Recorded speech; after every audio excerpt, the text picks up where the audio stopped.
গেল, ইসলামের বাতি কোনো শক্তি নিভাইতে পারবে না।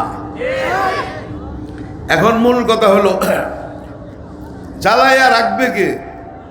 আল্লাহ। আল্লাহ পাক তার খাস বান্দাদের মাধ্যমে। খাস বান্দা কারা? তারা আল্লাহর দ্বীনের জন্য লড়াই করে, যুদ্ধ করে। আপনারা দেখছেন ফেরাউন আসছে রাশিয়া, আফগানিস্তানে।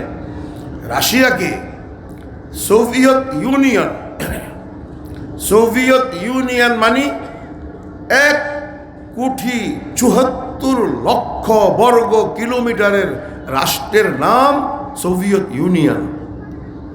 আমাদের বাংলাদেশ 1,56,000 বর্গ কিলোমিটার, আর সোভিয়েত ইউনিয়ন 1 কোটি।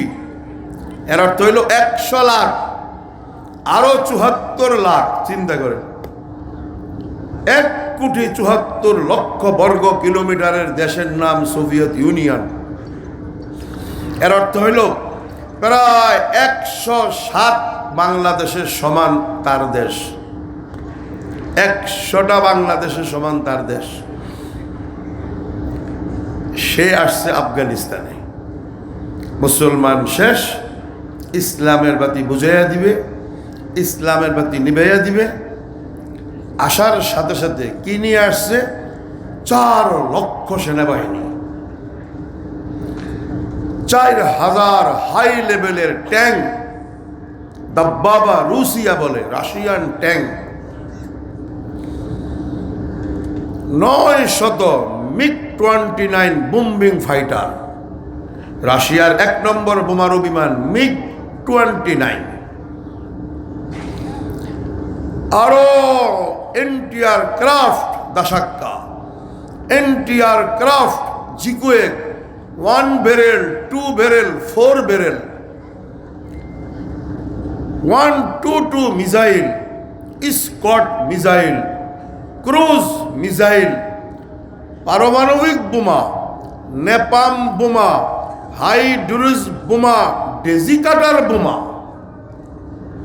ডেজি কাটার বোমা মানে মাটির নিচে কোন মুজাহিদ আছে, মাটি খোদাই করে ভিতরে যায় মারে, সেই বোমার নাম ডেজি কাটার বোমা নিয়ে আসছে। আল্লাহ কয় সোভিয়েত ইউনিয়ন আরো যা কিছু আছে সব নিয়ে আয়, বাতি বুঝাইয়া দে, ইসলাম মিটাইয়া দে। আল্লাহ কয় আল্লাহু মুতিম্মু নূরিহি, আমি আল্লাহ ইসলামের বাতি জ্বালাইয়া রাখবো। কোন আল্লাহু আকবার। দাঁড়ায়া গেল মাত্র 18,000 ছাত্র। সুবহানাল্লাহ। বাংলাদেশে তো দেখলেন ছাত্রদের ধাক্কা। হেফাজতে ইসলাম এত বড় শক্তিশালী দল চেষ্টা করছে, পারে নাই। ছাত্র শিবির, জামাত ইসলাম কত সংগঠিত হাই লেভেলের একটা রাজনৈতিক দল, তাদের নেতা ফাঁসিতে ঝুলে গেছে ফেরাউনকে সরাইতে।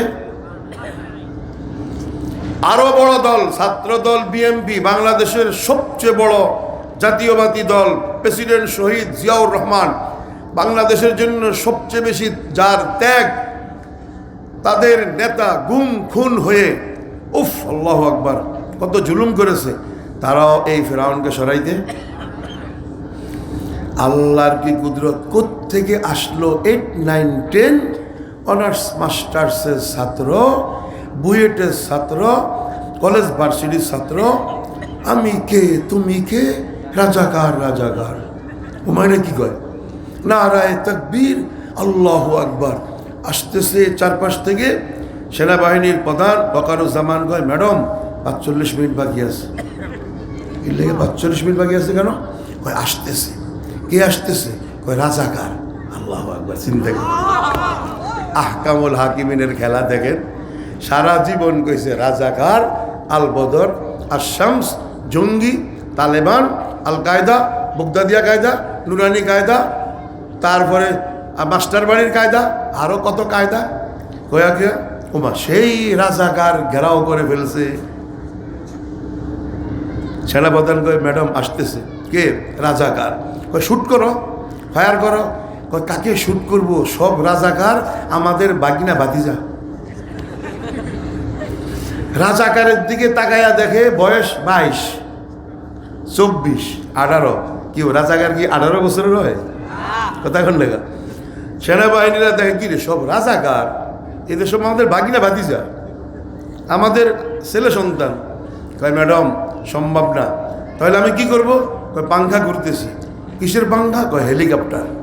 তো যাব কোথায়? কয় শ্বশুর বাড়ি।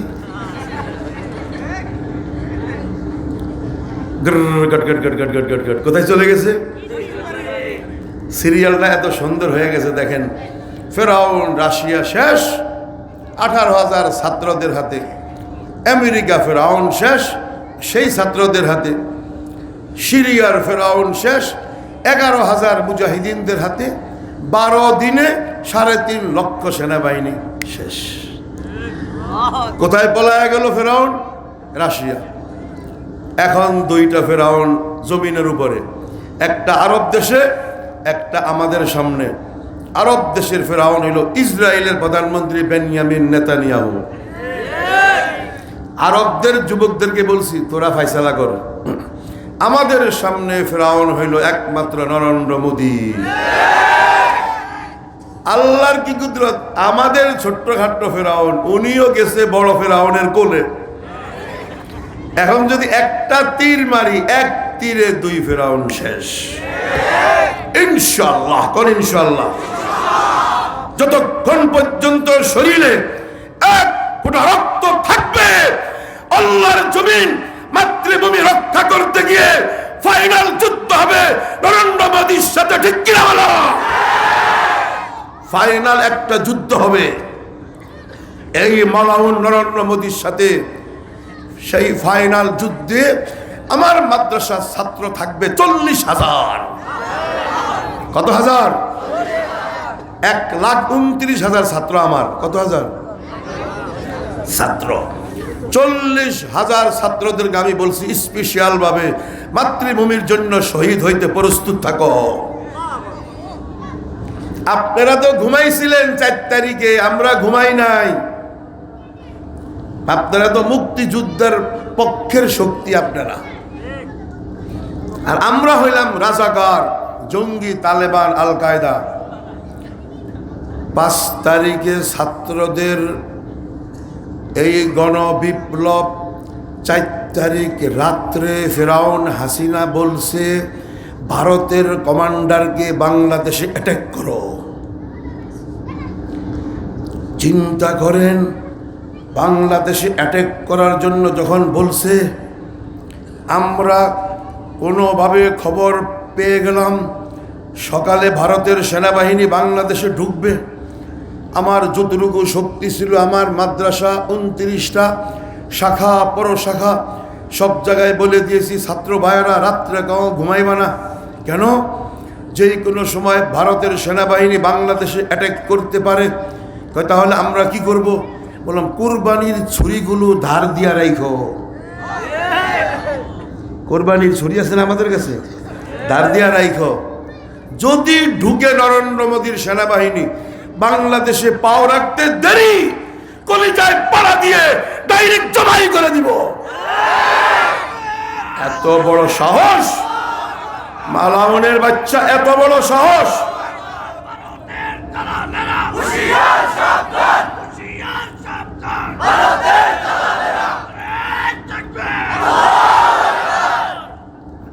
কিন্তু ভারতের একজন কমান্ডার বলছে, ম্যাডাম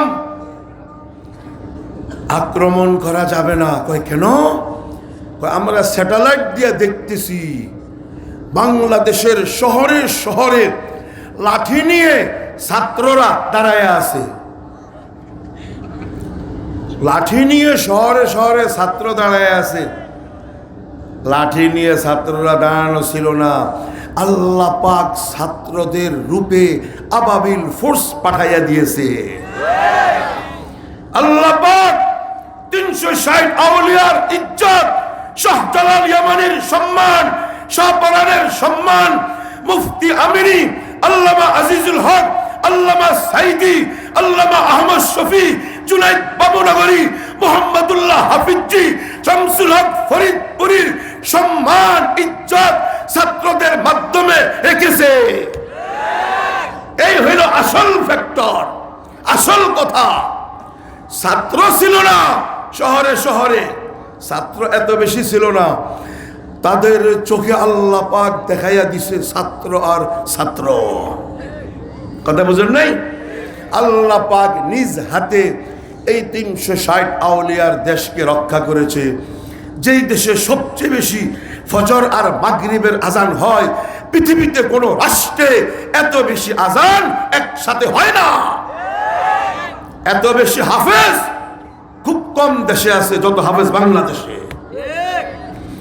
মুসল্লিয়ানে কারাম, তাই বলতেছিলাম যুগে যুগে ফেরাউন আসবে, জালিম আসবে, আমাদেরকে ওই ফেরাউনের সাথে মোকাবেলা করতে হবে, জালিমের সাথে যুদ্ধ করতে হবে। একদিকে মাতৃভূমি রক্ষা করতে হবে, আরেকদিকে ইসলামের বাতি উজ্জ্বলিত রাখতে হবে। গণ ইনশাআল্লাহ। হাতুডান হাতুডান ইনশাআল্লাহ বলুন ইনশাআল্লাহ। শরীরে এক ফোঁটা রক্ত থাকা অবস্থায় এটি সরাই দেন। ভলান্টিয়ার নাই যে পোলাবেন ডিস্টার্ব দেন। এক ফোঁটা রক্ত থাকতে এই মাতৃভূমির 1 ইঞ্চি জমিন কাহকে দিব না ইনশাআল্লাহ। হাত নামান।